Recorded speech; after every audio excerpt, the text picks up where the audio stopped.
আল্লাহ রাব্বুল আলামিন মানুষের শরীরের ভেতরে, হাতের ভিতরে, রানের ভিতরে, হাঁটুর নিচে এমন কিছু পার্টস রেখে দিয়েছেন, স্পায়ার পার্টস হিসাবে এমন কিছু রগ রেখে দিয়েছেন যে রগগুলি অন্য কোনো কাজে লাগে না।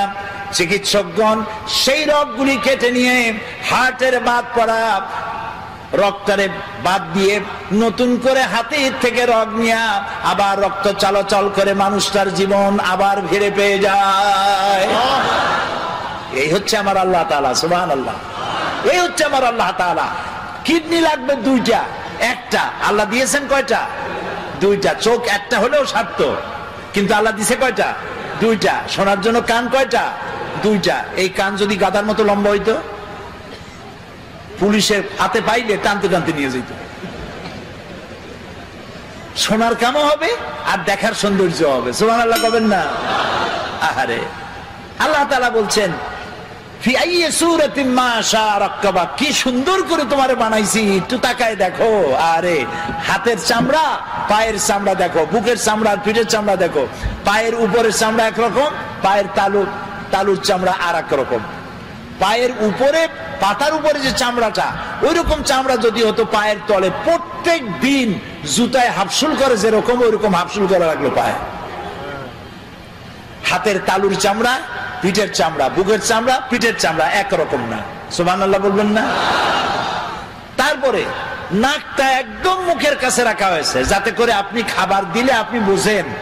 হোটেলে খাইতে গেছেন, নাম করা হোটেল, হোটেল আল হায়াত, কিন্তু মৌতের ব্যবস্থা আছে ওখানে। হোটেলের নাম হোটেল আল হায়াত। সেখানে 5 দিনের পচা ইলিশ, খাসির গোশতের নামে পাতিশিয়ালের গোশত। এখন খাইতে গেলে নাক একদম মুখের কাছে, নাক সার্টিফাই করবে, নাক বলে দেবে বেটা খাস না, 5 দিনের পচা ইলিশ। কিন্তু এই নাক যদি মুখের কাছে না হইয়া শরীরের দূরতম কোনো জায়গায় হতো, তাহলে খাবার বানাইয়া জামা গেঞ্জি উল্টাইয়া এরপরে তার কাছ থেকে সার্টিফিকেট নিয়ে তারপর মুখে দেওয়া লাগতো। তাও সুবহানাল্লাহ কবেন না? আল্লাহ তাআলা এত সুন্দর করে এই মানুষকে সুগঠিত করেছেন, সুন্দর করে বানিয়েছেন, তারপরে এই পৃথিবীকে সুসজ্জিত করেছেন মানুষের থাকার জন্য, পড়ার জন্য। আল্লাহ তাআলা বলছেন এই পৃথিবী তোমার জন্য আমি সৃষ্টি করেছি, খালাকা লাকুম মা ফিল আরদি জামিয়া, এই পৃথিবীতে যা সৃষ্টি করেছি সব তোমার জন্য।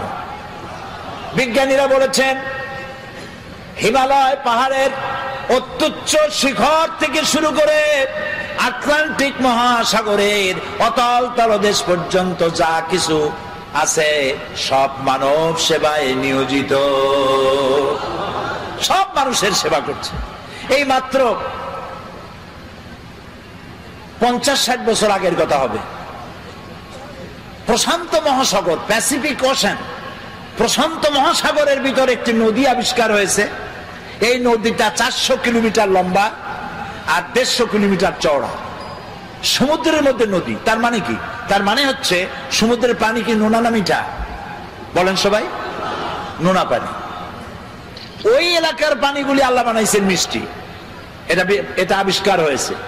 তো সমুদ্রের নোনা পানির মধ্যে মিষ্টি পানি, মাঝখানে কিন্তু কোনো পার্টিশন নাই। মারাজাল বাহরাইনে ইয়ালতাকিয়ান বাইনাহুমা বারযাখুল লা ইয়াবগিয়ান, কোনো পার্টিশন নাই, হিজাব নাই, বাধা নাই।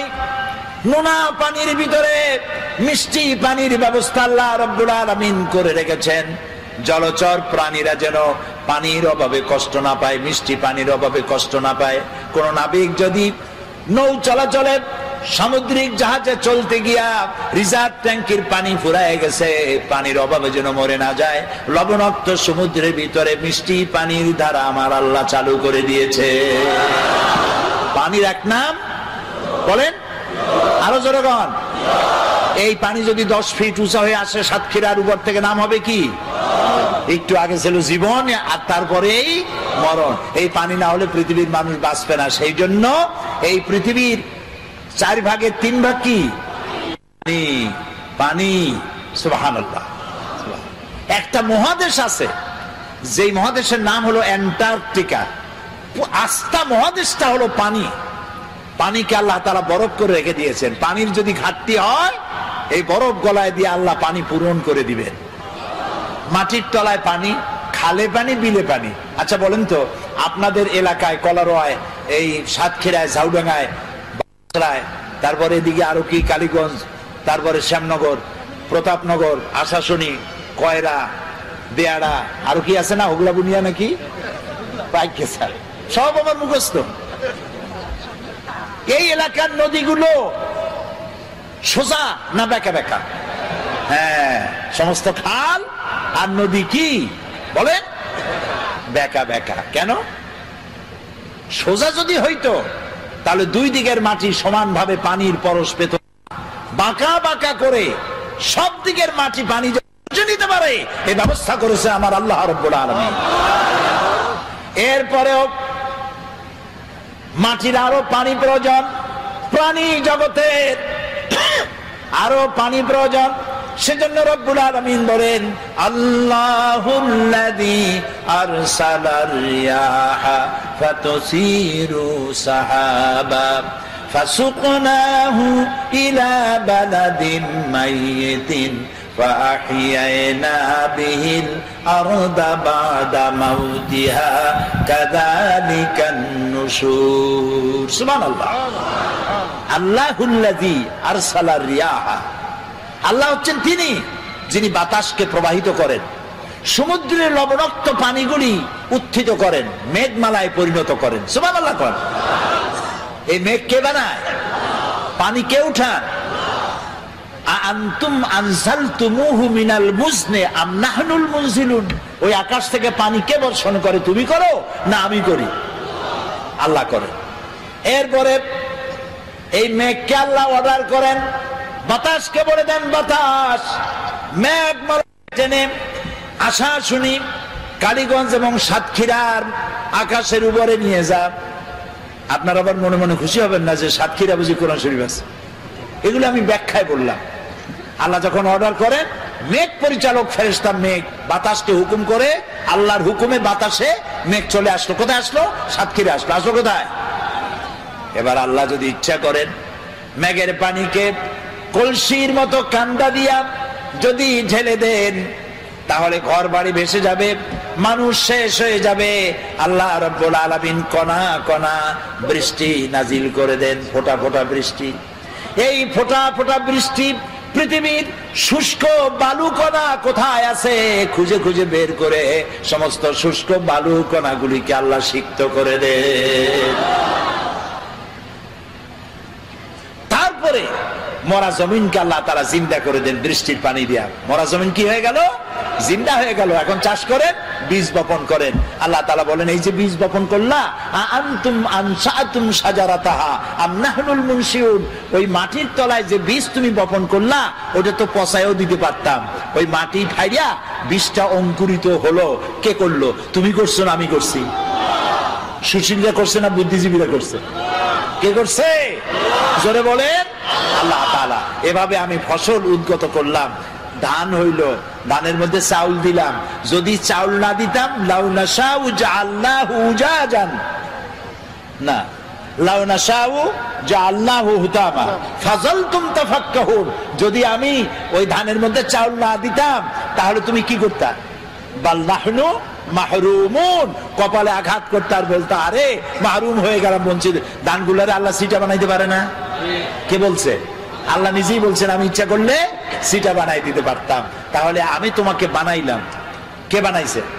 বলেন সবাই। এই সুন্দর দুটি হাত কে বানিয়েছেন? চোখ দিছেন কে? কান দিছেন কে? নাক দিছেন কে? মুখ দিছেন কে? চলার জন্য, বলার জন্য শক্তি দিছেন কে? চিন্তা করার ক্ষমতা দিছেন কে? যৌবন দিছেন কে? বাচ্চা দিছেন কে? বউ দিছেন কে? এ সব কিছু দিয়া খাবেন কি, সেটা আল্লাহ তাআলা বানাই দিয়েছেন। সুবহানাল্লাহ।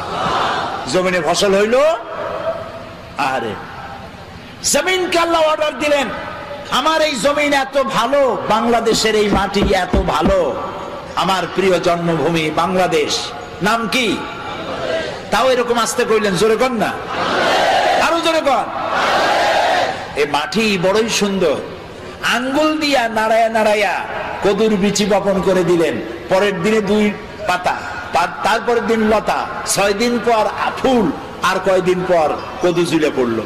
আল্লাহর দেওয়া এত সুন্দর কদু খাইয়া আলহামদুলিল্লাহ কয় না, কয় সাদের লাউ বানাইলো মোরে বই থাকি। আগা খাইলো ডগা খাইলো, তাও আল্লাহরে চিনল না। কপাল পোড়া। কি পোড়া বলেন? কপাল পোড়া। খাবার দিলেন, মাছ দিলেন, তরি তরকারি দিলেন, সব দিলেন, সে আল্লাহর নামাজ পড়ে না, সে আল্লাহর কোরআন বোঝে না। কি কপাল পোড়া! আরে মুসলমান, আল্লাহ রাব্বুল আলামিন বলছেন আমি খাবার দেই, খাবারগুলো তৈরি করেছি আমি। এবং আল্লাহ এমন দেওয়া দেয়, দেখবেন নামাজ পড়লেও দেয়, নামাজ না পড়লেও দেয়। বরং দেখা যায় যারা নামাজ পড়ে না, রোজা করে না, ইসলামরে গাইলায়। মৌলানা সাহেবদের বলে মৌলবাদী, আবার বলে জঙ্গিবাদী। নতুন নাম তৈরি হয়েছে জঙ্গিবাদী, সন্ত্রাসী, হরকতুল জিহাদ, কুতকুতুল উন্মাদ। এরপরে নতুন আরেক নাম রাখছে, শুনে তো অবাক হয়ে গেছি। নতুন নাকি আরেকটা দল বাইরে হয়েছে, সেটার নাম আল জঙ্গিতুল জংলা। এ আবার কোন জঙ্গলে আল্লাহ জানে। এরা নতুন নতুন নাম রাখে, আলেমদেরকে বদনাম দেয়, আলেমদেরকে বদনাম দেয়। ওরা নামগুলি আবিষ্কার করে আর মনে করে মৌলবীরা বুঝবে না, কিন্তু আমরা যে বুঝি ওরা আবার তা বোঝে না। তো আল্লাহ রাব্বুল আলামিন সৃষ্টি করলেন, তারপরে খাবার দিলেন। সুবহানাল্লাহ বলেন। জমিনকে উর্বর করে দিলেন, খেতে খামারে মাছ দিলেন, পাখি দিলেন, সব খাবার দিলেন। খেতে দেওয়ার মালিক কে? ওয়ামা মিন দাব্বাতিন ফিল আরদি ইল্লা আলাল্লাহি রিজকুহা। এই পৃথিবীর উপরে এমন কোন বিচরণশীল জীব নাই যে জীবের রিজকের দায়িত্ব আমি আল্লাহ নিজ হাতে গ্রহণ করি নাই। সকল জীবের রিজকের দায়িত্ব কার? তো আমরা দেখি নামাজ রোজা যারা করে এরা বরং কম পায়। যারা নামাজ রোজা করে না, আল্লাহরে গাইল দেয়, ইসলামরে গাইল দেয়, ইসলাম মিটাবার চেষ্টা করে, ওরা পায় বেশি। ঠিক না? আল্লাহ তাআলা বলছেন লা ইয়াগুররান্নাকা তাকাল্লুবুল লাযিনা কাফারু ফিল বিলাদ। ও মুসলমানেরা, এই কাফেরদের চাকচিক্য সম্পদ দেখা তুমি ভয় পাইও না, চিন্তা করো না, প্রতারিত হও না। মাতাউন কালিল, সামান্য কিছু সময়ের জন্য আমি ওদের দিছি। সুম্মা মাওয়াহুম জাহান্নাম, এরপরে ঠিকানা হবে কোথায়? ওয়াবিসাল মাসির। আহারে হায় হায়, দুনিয়া কা মজা লে লো, দুনিয়া তোমারি হ্যায়। তো দুনিয়ার মজা লোটার জন্য খুব লুটপাট করো, তারপরে সময় আসবে যখন বলবা আমার স্বাদ না মিটিল, আশা না ফুরিল। তারপরে কি? সকলই ফুরায় যায়। আরে খাইতে পারলাম না, এত বাড়ি বানাইলাম, এত ঘর বানাইলাম, এত লুটপাট করলাম, এত শয়তানি করলাম, এত ডিজিটাল করলাম, আরে সব তো গেল শেষ হইয়া। সব শেষ, সব শেষ হয়ে যাবে। আল্লাহ রাব্বুল আলামিন খেতে দেন, পড়তে দেন, আর আল্লাহ মানুষকে ক্ষমতা দিয়ে বলেন লিনানজুরা কাইফা তা'মালুন। ক্ষমতা দেই আর তাকায় থাকি তোমার আমলটা কেমন হয়। সুবহানাল্লাহ বলেন, সুবহানাল্লাহ।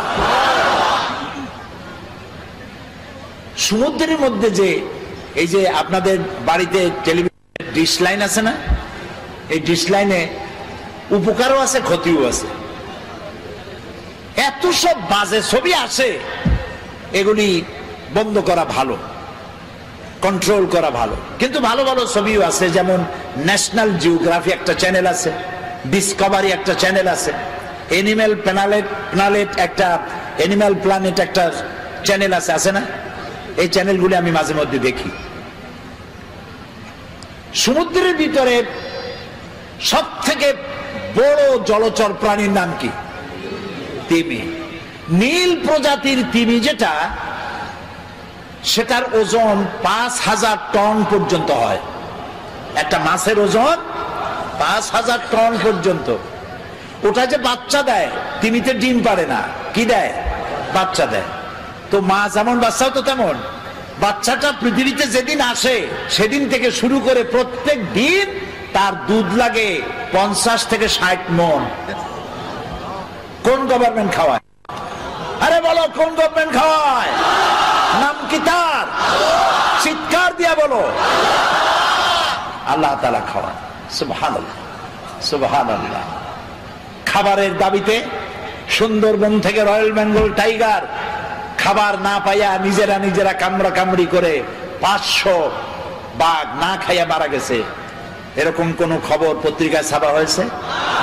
পত্রিকার তো অভাব নাই, দৈনিক দেখে নেব, প্রত্যেক দিন চিৎকার, মাসিক হুঙ্কার।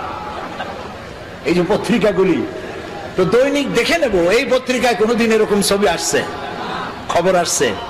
কুমিররা না খাইয়া, হাঙ্গরেরা কামড়গুলি না খাইয়া 2000 কুমির হাঙ্গর কামড় নদীর ভিতরে ভেসে উঠেছে। হয়েছে এরকম?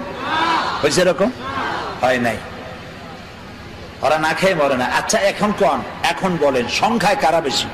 সংখ্যায় মানুষ বেশি না পিঁপড়া থেকে শুরু করে পাখি পর্যন্ত তারা বেশি? অন্য সৃষ্টি জগতের মানুষ ছাড়া অন্যরা বেশি। সেগুলো না খাইয়া মরে না। না খেয়ে মরে কারা? মানুষগুলি, ওগুলো না খাইয়া মরে না।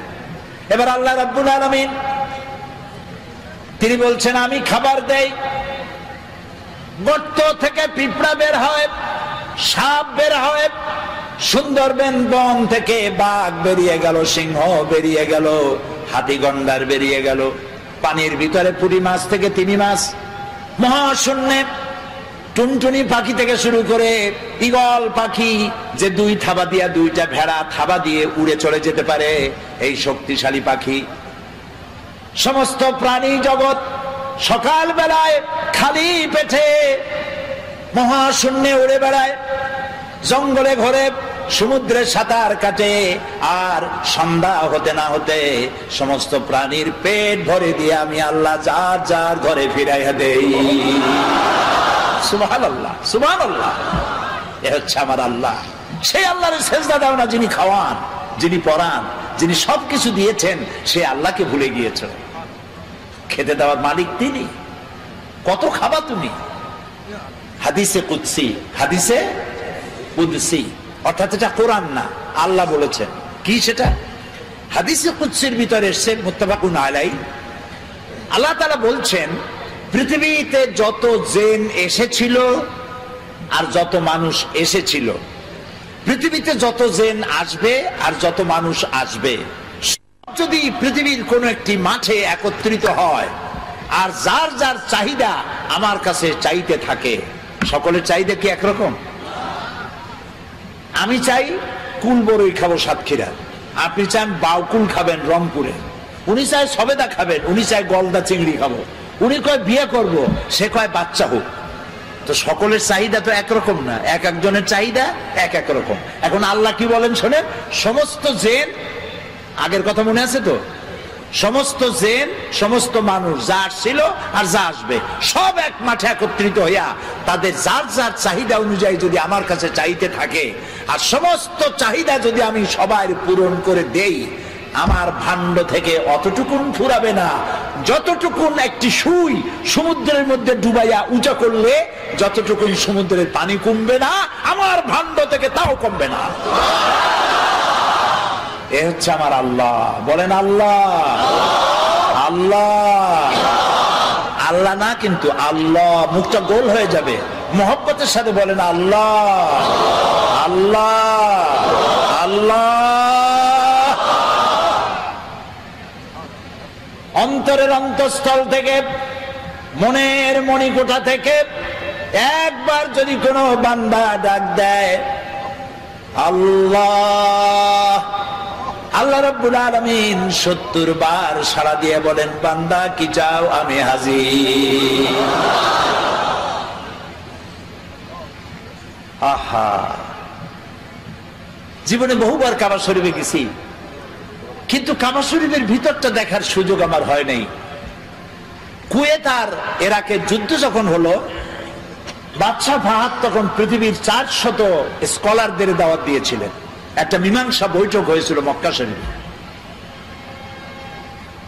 সৌদি আরবের বাদশাহ ফাহাদ, আল্লাহ জান্নাতুল ফিরদাউস নসিব করুন, মক্কা শরীফে যে সাজান সাজাইছে, মদিনারে যে সোনার মদিনা বানাইছে, সুবহানাল্লাহ কোন, আল্লাহ তাকে জান্নাতুল ফিরদাউসের মেহমান বানায়নি। তিনি আমাকে বলেন নাই, আমাকে কেমনে কেমনে দাওয়াত দিলেন। সেই 400 লোকদের মধ্যে আমার মতো একটা ছোট্ট মানুষকেও তিনি দাওয়াত দিয়েছেন। তো আমার তখন চিন্তা হলো যে কাবা শরীফ এর ভেতরটা দেখার এত ইচ্ছা, কোনোদিন দেখতে পারলাম না, আল্লাহ এবার রাষ্ট্রীয় মেহমান বানাইছো তুমি, রাজকীয় মেহমান। যদি এইবার একটু সুযোগ পাইতাম। প্লেনে বসে চিন্তা করতেছি, চোখ দিয়ে পানি পড়তেছে, আল্লাহ তোমার ঘরের ভিতরটা দেখতে পারলাম না, একটু দেখাও। প্লেন থেকে নেমে রাজকীয় গাড়িতে করে চলে গেল মক্কা শরীফে। আমাদেরকে 5 স্টার না 7 স্টার হোটেল দিয়ে দিল। এরপর একটা ব্রিফ কেস দিল। ব্রিফ কেসের ভিতরে রুমে রুমে, প্রত্যেকের রুমে একটা করে ব্রিফ কেস মেহমানদের জন্য। ব্রিফ কেসের ভিতরে 3 দিনের মেহমান আমরা, এই 3 দিন কি কি অনুষ্ঠান আদি হবে সেগুলি লেখা আছে। একটা কলম আছে, খাতা আছে, একটা জায়নামাজ আছে, আর কাবা শরীফের গিলাফের একটা টুকরা আছে। তো এই অনুষ্ঠান সূচিতে দেখলাম বারের নাম মনে নাই, সেই বার এবং তারিখ দেওয়া আছে। অমুক বার সকাল 7টায় কাবা শরীফের দরজা মেহমানদের জন্য খুলে দেওয়া হবে। আমার চলতে পারি পড়ছে যে আল্লাহ তুমি এইভাবে দোয়া কবুল করছো, সুবহানাল্লাহ। আমি সকালের অপেক্ষা করি নাই, রাতের খানা খাইয়া গোসল করিয়া তারপরে নতুন জামা কাপড় পরিয়া সারা রাত তওয়াফ করেছি, তাহাজ্জুদের নামাজ পড়েছি, আর সকালের অপেক্ষা করেছি। ফজরের নামাজের পর দাঁড়ায় আছি এতিমের মতো আল্লাহর ঘরের দরজার সামনে, চিন্তা করছি আমি আগে ঢুকবো। কিন্তু 400 মেহমান তো, আমার আগে ঢুকালেন প্রোটোকল অফিসারেরা, আমার আগে ঢুকালো আজাদ কাশ্মীরের প্রেসিডেন্ট সরদার আব্দুল কাইয়ুম খান, তারে ঢুকাইলো আগে। এরপরে তখন রাশিয়া এবং আফগানের মধ্যে যুদ্ধ হচ্ছিল, তখন আব্দুর রাব আস-সাইয়াফ আর রাসূল যিনি কমান্ডার ছিলেন আফগানের, তাকে ঢুকালেন দ্বিতীয়, আর তৃতীয় ব্যক্তি হিসাবে এই গোলামের আল্লাহ ঢুকাইলেন। কাবা শরীফের ভিতরে গিয়ে সুন্নত অনুযায়ী 4 দিক ফিরে, কাবার মধ্যে ঢুকলে আর কেবলা এক দিক নাই, এখন চারুদিক কেবলা। চারুদিক ফিরে 2 রাকাত নামাজ পড়ে তারপরে সেজদায় পড়ে গেলাম। অর্ধ ঘন্টার মতো সেজদায় পড়ে প্রাণ ভরে কাঁদছি।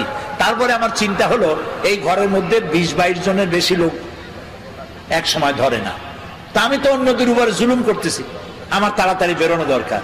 আমি উঠলাম, দাঁড়াই আমি দেখতে পাচ্ছি আমার সামনে দাঁড়ানো আহলে হাদিসের তৎকালীন সভাপতি ডক্টর আব্দুল বারী। তিনি আজ দুনিয়ায় বেঁচে নাই, আল্লাহ তাকে জান্নাতুল ফেরদাউসের মেহমান বানায় নি।